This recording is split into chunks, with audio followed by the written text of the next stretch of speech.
মনে অনেক ধরনের কিউরিসিটি আমাদের এই বিষয়গুলি জানার জন্য। প্রথমত, দাজ্জাল সশরীরে পৃথিবীর কোন স্থানে তাকে দেখা যাবে? দাজ্জাল প্রকাশ হবে সশরীরে, তার পূর্ব লক্ষণগুলি কি? এবং যখন প্রকাশিত হবে দাজ্জাল, তখন জায়নিস্টবাদী ইহুদিদের অবস্থা কি হবে বা অবস্থান তাদের কি পর্যায়ে থাকবে? এগুলি কিন্তু নানাবিধ প্রশ্ন আমাদের মনে উত্থাপিত হয়, জানার জন্য আগ্রহ থাকে। অনেকেই আমাকে মেসেঞ্জারে এই প্রশ্নগুলি করে থাকেন। দাজ্জাল প্রকাশিত হবে সশরীরে, সে নিজে বলে গেছে যে লক্ষণগুলি পৃথিবীতে দৃশ্যমান হবে তখনই দাজ্জাল প্রকাশিত হবে। আপনারা জানেন, মুসলিম শরীফের দীর্ঘ হাদিস, সহিহ হাদিস, তামিম আদ-দারি রাদিয়াল্লাহু তাআলা আনহু দাজ্জালের সাথে সাক্ষাৎ করেছিলেন। তখন দাজ্জালের সাথে কথাবার্তায় দাজ্জাল বলে দিয়েছে তামিম আদ-দারি রাদিয়াল্লাহু তাআলা আনহুকে যে পৃথিবীর অবস্থা, তিনটা স্থানের অবস্থার পরিবর্তন হবে, দাজ্জাল প্রকাশিত হবে। এর মধ্যে প্রথম, বায়সান নামক একটা খেজুরের বাগান, যেটা বর্তমানে ইসরায়েলের অধীনে, জর্ডানের বর্ডারে এবং ইসরায়েলের তত্ত্বাবধানে আছে। ওই বাইসান নামক খেজুরের বাগানের খেজুর উৎপাদন বন্ধ হয়ে যাবে। এটা অলরেডি 1100 হিজরি মেবি আশেপাশে এই সময়ে বায়সান নামক খেজুরের বাগানটা ধ্বংস হয়ে গিয়েছিল। ইসরায়েল তার কৃত্রিম উপায়ে এই বাগানটাকে এখন পর্যন্ত জিয়ে রাখছে বা বাঁচিয়ে রেখেছে।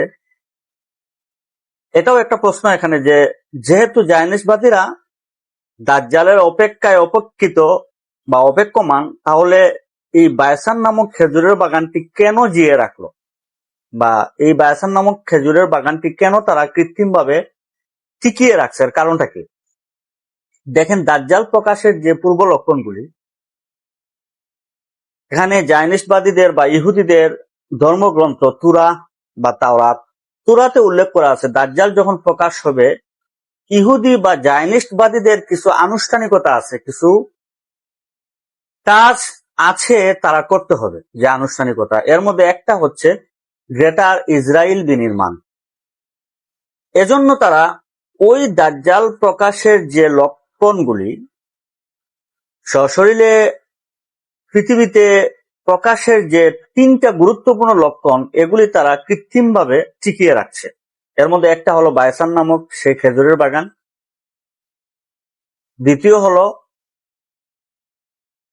তাবারিয়া উপসাগরের পানি শুকিয়ে যাবে, তখনই দাজ্জাল প্রকাশ হবে সশরীরে পৃথিবীতে। তাবারিয়ার উপসাগরের পানি প্রায় 1/4 আছে, এটাও ইসরায়েলের অধীনে, ইসরায়েল এবং জর্ডানের বর্ডারে অবস্থিত। এটা কৃত্রিমভাবে ইসরায়েল ওইখানে পানি দেয়, বৃষ্টি বর্ষণ করে, যাতে করে ওই তাবারিয়া উপসাগরে যাতে পানি থাকে। পানি শুকিয়ে গেলে দাজ্জাল প্রকাশিত হয়ে যাবে। কেন? এর পিছনের একমাত্র কারণ হলো গ্রেটার ইসরায়েল এখন পর্যন্ত ওরা নির্মাণ করতে পারে নাই।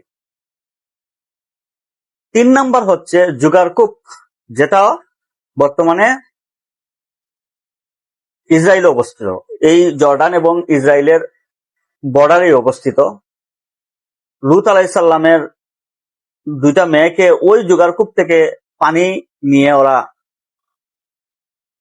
সেচ করত, ক্ষেত খামারিতে কৃষি পণ্যে উৎপাদন করত, কৃষি পণ্য ওই জুগারকুপ থেকে পানি নিয়ে।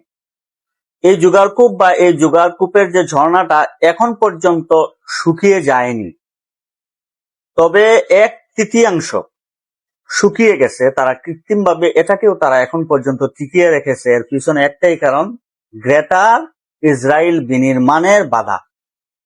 এই 3টা জায়গা, বায়সানের খেজুর বাগানে খেজুর উৎপাদন বন্ধ হয়ে যাবে, তাবারিয়া উপসাগর শুকিয়ে যাবে এবং জুগারকুপের যে ঝর্ণাটা সেটা বন্ধ হয়ে যাবে। এই 3টা জিনিস যখন প্রতিষ্ঠিত হবে বা বন্ধ হয়ে যাবে, তখনই দাজ্জাল সশরীরে পৃথিবীতে প্রকাশিত হবে এবং তাকে সর্বপ্রথম দেখা যাবে একটা রেওয়ায়াতে আমরা পেয়েছি, সেটা হচ্ছে খুরাসানের ইয়াহুদিয়া অঞ্চলে। খুরাসানের একটা প্রদেশ হচ্ছে ইস্পাহান, আর ইস্পাহানের একটা অঞ্চল হচ্ছে ছোট্ট একটা ইহুদি গ্রাম, এই গ্রামের নামই হচ্ছে ইয়াহুদিয়া, ওইখানে সর্বপ্রথম দেখা যাবে। এটা একটা রেওয়ায়তে আসছে। আর আরেকটা রেওয়ায়তে আসছে জর্ডানের তীরবর্তী একটা গেট, জর্ডান এবং ইসরায়েলের মাঝামাঝি একটা স্থান, ওইখানে দাজ্জালকে সর্বপ্রথম দেখা যাবে।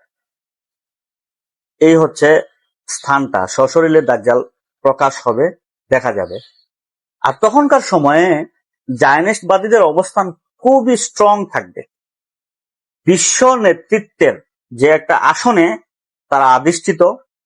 আপনি টেকনোলজি বলেন, ইকোনমিক সেক্টর বলেন, তথ্য প্রযুক্তি সেক্টর বলেন, এবং যুদ্ধাস্ত্র যে সেক্টর বলেন, মানে সামরিক সেক্টর, এই সমস্ত সেক্টর গুলা, এডুকেশন সেক্টর, ফাইন্যান্সিয়াল সেক্টর, এই সমস্ত সেক্টর গুলা তাদের নিয়ন্ত্রণে থাকবে।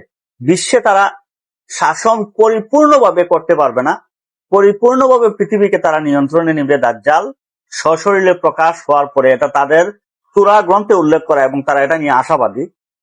তবে তারা যদিও পৃথিবীতে সর্বোপরি নিয়ন্ত্রিত নাও হয়, তবে পৃথিবী নিয়ন্ত্রণ করছে যারা, যেমন পশ্চিমারা, তাদের উপরে যথেষ্ট পরিমাণ জায়নিস্টবাদীদের প্রভাব আছে এবং এদের মাধ্যমেই পৃথিবী বর্তমানে তাদের কন্ট্রোলে।